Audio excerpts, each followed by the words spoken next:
as the US and Iranian governments escalate tensions in the already volatile Straits of Hormuz, and China and Russia begin openly questioning Washington's interference in their internal politics, the world remains on the knife edge of military tension. Far from being a dispassionate observer of these developments, however, the media has in fact been central to increasing those tensions and preparing the public to expect a military confrontation. This is the GRTV Backgrounder for Global Research TV. As the drums of war begin to beat once again in Iran, Syria, the South China Sea, and other potential hotspots and flashpoints around the globe, concerned citizens are asking how a world so sick of bloodshed and a population so tired of conflict could be led to this spot once again. To understand this seeming paradox, we must first understand the centuries-long history of how media has been used to whip the nation into wartime frenzy, dehumanize the supposed enemies, and even to manipulate the public into believing in causes for war that, decades later, were admitted to be completely fictitious. The term yellow journalism was coined to describe the type of sensationalistic, scandal-driven, and often erroneous style of reporting popularized by newspapers like William Randolph Hearst's New York Journal. In one of the most egregious examples of this phenomenon, Hearst's papers widely trumpeted the sinking of the USS Maine as the work of the Spanish. Whipped into an anti-Spanish frenzy by a daily torrent of stories depicting Spanish forces' alleged torture and rape of Cubans, and pushed over the edge by the Maine incident, the public welcomed the beginning of the US-Spanish War.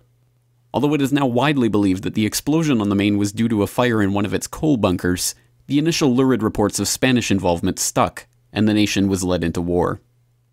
In many ways, the phrase infamously attributed to Hearst in reply to his illustrator, "You furnish the pictures, and I'll furnish the war," apocryphal as the story may be, nevertheless perfectly encodes the method by which the public would be led to war time and again through the decades.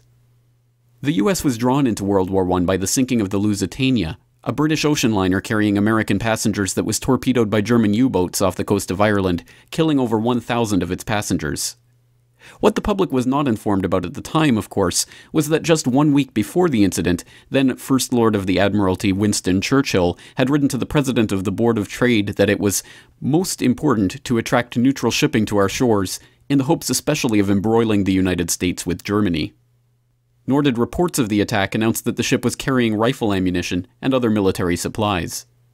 Instead, reports once again emphasized that the attack was an out-of-the-blue strike by a maniacal enemy, and the public was led into war. The US involvement in World War II was likewise the result of deliberate disinformation. Although the Honolulu Advertiser had even predicted the attack on Pearl Harbor days in advance, the Japanese naval codes had already been deciphered by that time, and that even Henry Stimson, the US Secretary of War, had noted in his diary the week before that he had discussed in a meeting with Roosevelt how we should maneuver them, the Japanese, into the position of firing the first shot without allowing too much danger to ourselves. The public were still led to believe that the Pearl Harbor attack had been completely unforeseen. Just last month, a newly declassified memo emerged showing that FDR had been warned of an impending Japanese attack on Hawaii just 3 days before the events at Pearl Harbor. Yet the history books still portray Pearl Harbor as an example of a surprise attack. In August 1964, the public was told that the North Vietnamese had attacked a US destroyer in the Gulf of Tonkin on 2 separate occasions. The attacks were portrayed as a clear example of communist aggression, and a resolution was soon passed in Congress authorizing President Johnson to begin deploying US forces in Vietnam. In 2005, an internal NSA study was released concluding that the second attack, in fact, never took place. In effect, 60,000 American servicemen and as many as 3 million Vietnamese, let alone as many as 500,000 Cambodians and Laotians, lost their lives because of an incident that did not occur anywhere but in the imagination of the Johnson administration and the pages of the American media. In 1991, the world was introduced to the emotional story of Naria, a Kuwaiti girl who testified about the atrocities committed by Iraqi forces in Kuwait. While I was there, I saw the Iraqi soldiers come into the hospital with guns. They took the babies out of the incubators, took the incubators and left the children to die on the cold floor. It was horrifying. What the world was never told was that the incident had in fact been the work of a public relations firm, Hill and Knowlton, and the girl had actually been the daughter of the Kuwaiti ambassador. The public was whipped into a frenzy of hatred for the Hussein regime, not for the documented atrocities that it had actually committed on segments of its own population, with weapons supplied to them by the United States itself, but on the basis of an imaginary story told to the public via their televisions, orchestrated by a PR firm. In the lead-up to the war on Iraq, the American media infamously took the lead in framing the debate about the Iraqi government's weapons of mass destruction not as a question of whether or not they even existed, but as a question of where they had been hidden and what should be done to disarm them. The New York Times led the way with Judith Miller's now infamous reporting on the Iraqi WMD story, now known to have been based on false information from untrustworthy sources, but the rest of the media fell into line, with the NBC Nightly News asking what precise threat Iraq and its weapons of mass destruction posed to America, and Time debating whether Hussein was making a good faith effort to disarm Iraq's weapons of mass destruction. Reports about chemical weapons stashes were reported on before they were confirmed, although headlines boldly asserted their existence as indisputable fact. We now know that the stockpiles did not exist, and the administration premeditatedly lied the country into yet another war.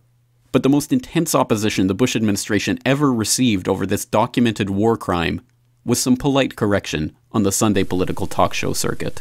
Well, let me just ask you this. If they did not have these weapons of mass destruction, though, granted, all of that is true, why then did they pose an immediate threat to us, to this country? You and a few other critics are the only people I've heard use the phrase immediate threat. I didn't. The president didn't. And it's become kind of folklore that that's what's happened.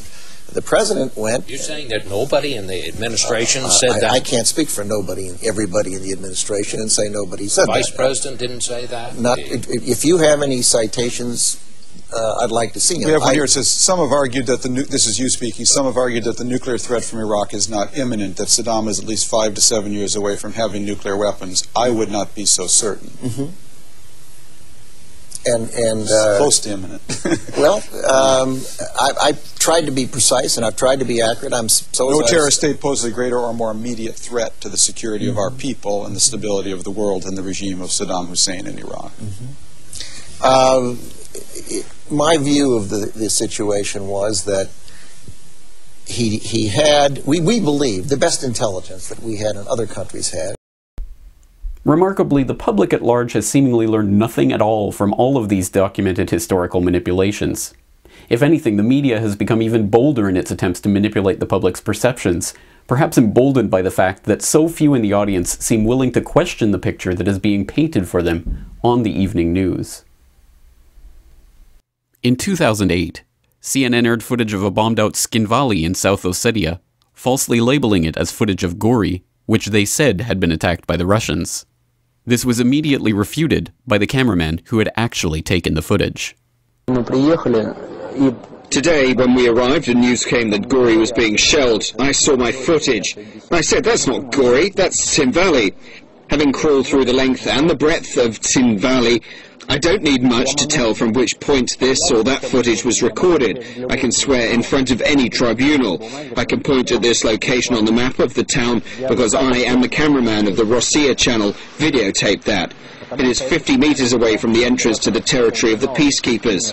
Those guys who every move is regulated by the UN were all killed. The Georgians shot up their entire battalion. In 2009, the BBC showed a cropped image of a rally in Iran, which they claimed was a crowd of protesters who assembled to show their opposition to the Iranian government. An uncropped version of the same photograph displayed on the LA Times website, however, revealed that the photo in fact came from a rally in support of Ahmadinejad. In August of 2011, the BBC ran footage of what they claimed was a celebration in Tripoli's Green Square. When sharp-eyed viewers noticed that the flags in the footage were in fact Indian flags, the BBC was forced to admit that they had accidentally broadcast footage from India instead of Tripoli. Also that month, CNN reported on a story from the Syrian Observatory for Human Rights, claiming that 8 infants in incubators had died in a hospital in Hama, where Syrian authorities cut off power in the area. Some news sites even carried pictures of the infants. The images were later admitted to have been taken in Egypt, and no evidence has ever emerged to back up the accusations. As breathtaking as all of these lies, manipulations, and so-called mistakes are, they in and of themselves don't represent the only functions of the media for the war machine. Now, the US government is taking the lead in becoming more and more directly involved with the shaping of the media message on war propaganda, and the general public is becoming even more ensnared in a false picture of the world, painted with the Pentagon's own paintbrush.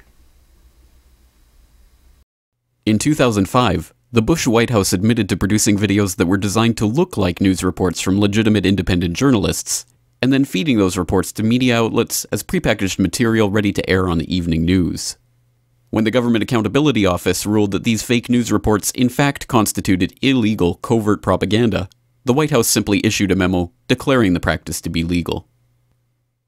In April 2008, the New York Times revealed a secret US Department of Defense program that was launched in 2002 and involved using retired military officers to implant Pentagon talking points in the media. The officers were presented as independent analysts on talk shows and news programs, although they had been specially briefed before their appearances by the Pentagon. In December of 2011, the DoD's own Inspector General released a report concluding that the program was in perfect compliance with government policies and regulations. Earlier this year, it was revealed that the US government had contracted with H.B. Gary Federal to develop software that created fake social media accounts in order to steer public opinion and promote propaganda on popular websites. The federal contract for the software sourced back to the MacDill Air Force Base in Florida. As the vehicle through which information from the outside world is captured, sorted, edited, and transmitted into our homes, the mass media has the huge responsibility of shaping and informing our understanding of events to which we don't have first-hand access. This is an awesome responsibility in even the most ideal conditions, with diligent reporters guided by trustworthy editors doing their level best to report the most important news in the most straightforward way. But in a media landscape where a handful of companies own virtually all of the print, radio, and television media in each nation, the only recourse the public has is to turn away from the mainstream media altogether. And that is precisely what is happening. As study after study and report after report has shown, the death of the old media has accelerated in recent years, with more and more people abandoning newspapers and now even television as their main source of news. Instead, the public is increasingly turning toward online sources for their news and information, something that is necessarily worrying for the war machine itself, a system that can only truly flourish when the propaganda arm is held under monopolistic control.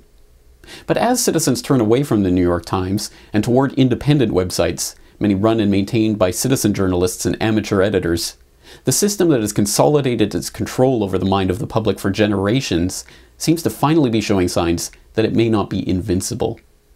Surely this is not to say that online media is impervious to the defects that have made the traditional media so unreliable, quite the contrary. But the difference is that online, there is still for the time being relative freedom of choice at the individual level. While internet freedom exists, individual readers and viewers don't have to take the word of any website or pundit on any issue.